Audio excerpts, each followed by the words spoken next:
Hello everyone, it's a wonderful day today as we get to the end of the year 2020, and I'm here to greet you and the greetings of Christmas, because I think today is the Boxing Day, and I take this chance to welcome you to my topic today, because there are many things that have led to this.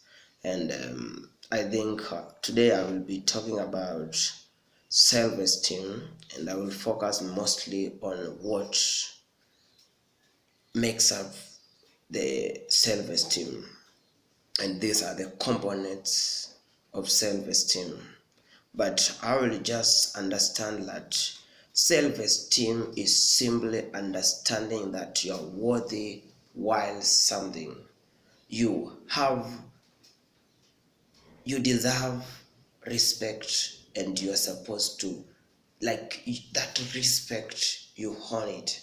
And I would like us to understand that we are valuable.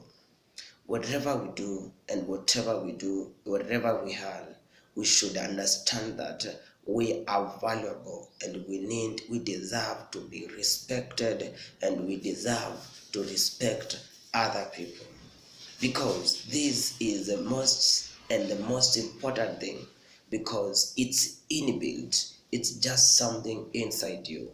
The moment you just find yourself and you say that you need to deserve, you need respect, you need to be respected, and you need to respect yourself, it just makes you to become someone else. Wherever you go, you will just find yourself trusting and speaking with confidence, because you believe the person you are. You are not copy pasting anything, you are not copying anything from anyone, but you are just trying to be yourself and what you are created to be.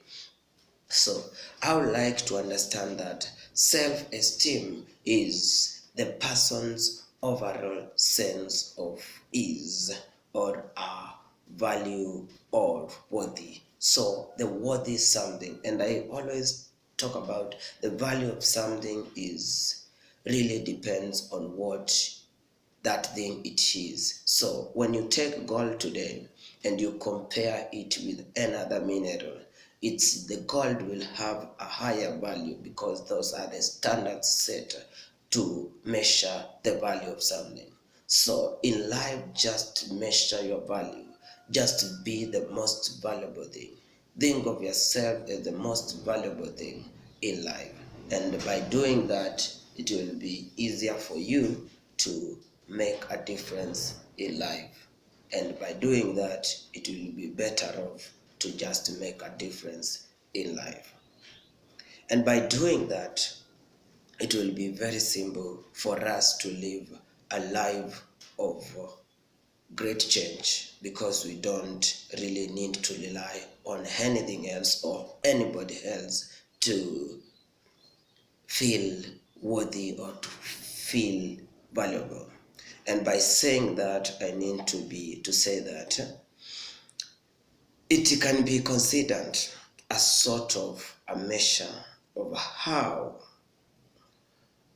much a person values, approves of, appreciates, prizes, or like him or herself.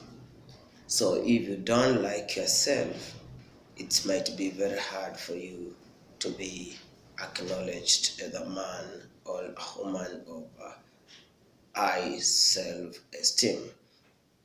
And by saying that, just I would like to just to discuss the components, and I'll just discuss the four components of I of self-esteem. And in these, there I will just go through them, and I will just discuss self-confidence, self-acceptance. That's the first component. The other one is identity, and the other one is feeling of belonging, feeling sense of belonging, and feeling of competence.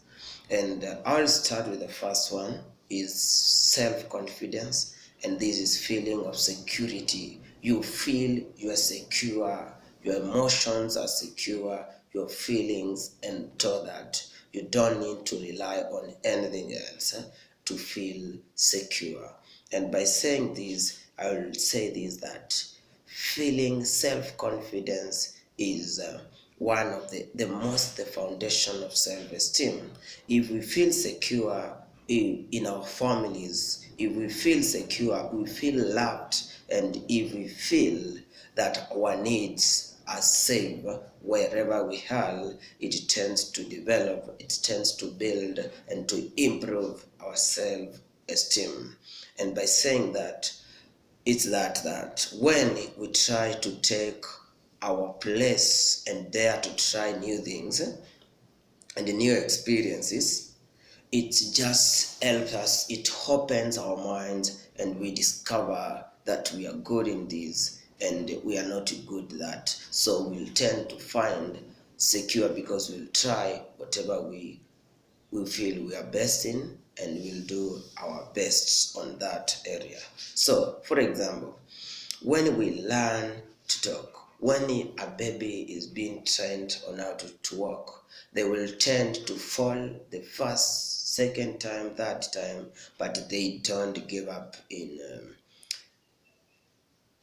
learning how to walk. But this is because of the encouragement that comes as a result from the parents, the people around the child. They're telling you can do it, and then they wake up and then they try to make first step, second step, they stumble and fall, but they don't give up because of that encouragement. And that's one of the things that builds the confidence of them waking up and trying it again and again. And that's the same with our self-esteem. We should never give up in our ways of developing self-esteem. The other one is self-identity, and this is knowledge we have of ourselves. Self-identity, the knowledge we have about ourselves. So, and I would like by saying that many of the people, we like what we do, experimenting things, we like trying new things, learning new things, getting feedbacks from other people, the people around us, maybe the family members or the colleagues, or that. Those are some of the things we come to identify our characteristics, our abilities, and all those. We tend to know that our needs and how we feel in a certain group of people. So identity can be divided into several parts, including the physical identity, the representation that each person as of their own body, like the physical, how we appear physically, it's also part of a self-esteem. You develop self-esteem, you tend to just dress yourself in a proper way and in a respectful way. And on that, we have what we call the social way, how I come into contact with other people. So that is like how I associate with the people around me. And this also might also require my economic situation today, and also my place. If I'm a student, I will tend to just look at myself as a student wherever I go. And also, if you're a teenager, you'll tend to find ourselves in terms of social, you associate yourself with the teenagers, and how I act with my friends, how you act when you are in that group of friends. So those are some of the, and which also sex, I think the identity has become a problem. How I feel, the people I'm attracted to, the different sex and all that. So those are some of the things that I would like to discuss as an individual. And first, I will just talk about that.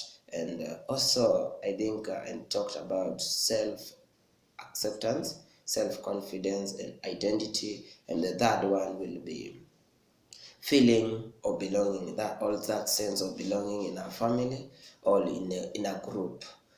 We all belong to several groups, and we also need to feel that sense of belonging, either to our family, to the group of friends, to the people, the classmates, and all that, sports teams. We also define ourselves by belonging to these groups.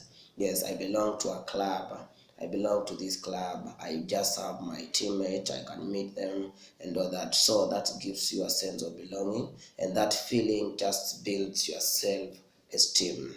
By the relationship with that we have with other people, and the experiences we have in these groups, it also affect our self-esteem. When you end up into a group that always demeans yourself, you tend to find yourself having low self-esteem. But if you end up in a group that will always try to build you, encourage you, this will help you to build your self-esteem, and you'll have that sense of belonging, and you'll enjoy the life there.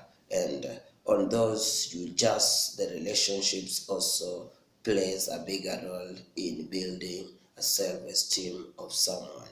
And this one, there are many things in the groups, because there's an association, and how you associate with them determines the level of your self-esteem. The fourth one is that feeling of competence, and this mostly deals with to feel competent, we need to have different experiences to succeed and fail, and learn new things. The feeling of competence is related to motivation. So why am I saying this? That the competence, the more you feel you are competent in a certain area, it becomes a source of motivation on how you do certain things in each and every day life. So a person is motivated when they feel when face they face challenges, when they face challenges that are able to meet.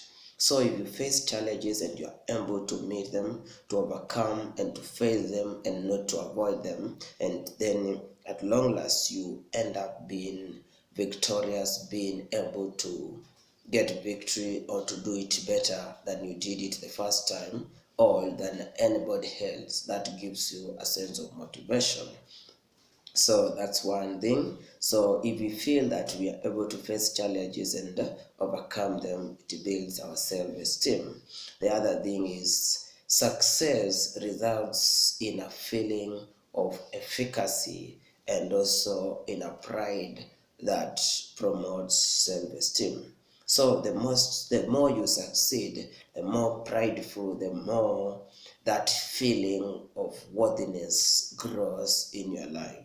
And by saying that, that promotes self-esteem and pushes the person to accept new challenges. You are not afraid of trying new things in life. So, and you don't remain in yourself, you don't remain accusing yourself why you failed. You can just restructure your plans and go and and also try to rescript your paradigm, and then you can come up with a new script of yourself and face the new challenges, because you believe you can overcome them, you can do better than you did it the first time. So by saying that self-esteem is not carved in a stone, is not something that cannot be changed, cannot be improved, or cannot be destroyed. So it depends the people. It changes and stabilizes based on the people we meet. So the people you meet in life also, they can build or they can destroy your self-esteem. And our life experiences, so what we experience in the past also can be part of those things that will either demean, will either destroy or build our self-esteem. Although it can be a challenge during adolescence, especially for teenagers, to build a self-esteem, one thing is certain: the more different situations we face, the more we learn about ourselves, and the better we know who we are and who we want to identify with. So it will help us to avoid negative peer pressure if we build our self-esteem. And negative peer pressure is one thing that's affecting many young people across the world. So we need also to do something on that. What we don't want to repeat. So maybe our past experiences have taught us something. So through self-esteem, we know that this one we can repeat and this one we may not. We don't want to go back to that kind of situations. What we want for our lives. So we have a purpose in our lives and we focus on that.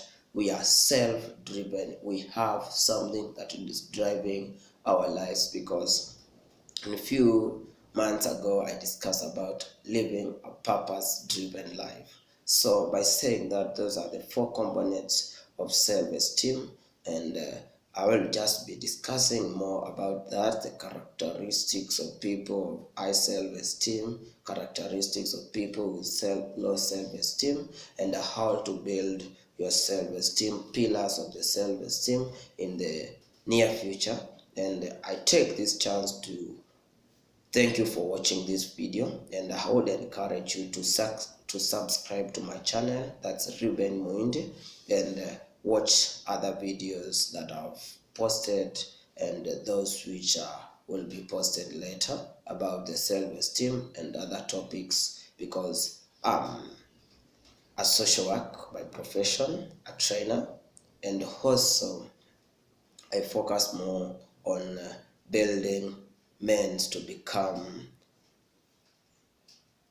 men of difference, men who will make a change in future. So I take this chance to wish you a nice time as we wait to cross over to the next year, 2024. We are going to learn more about life skills and all that. So have a nice time and feel blessed, and I thank you for what has been done, for what God has done to us, and have a blessed time.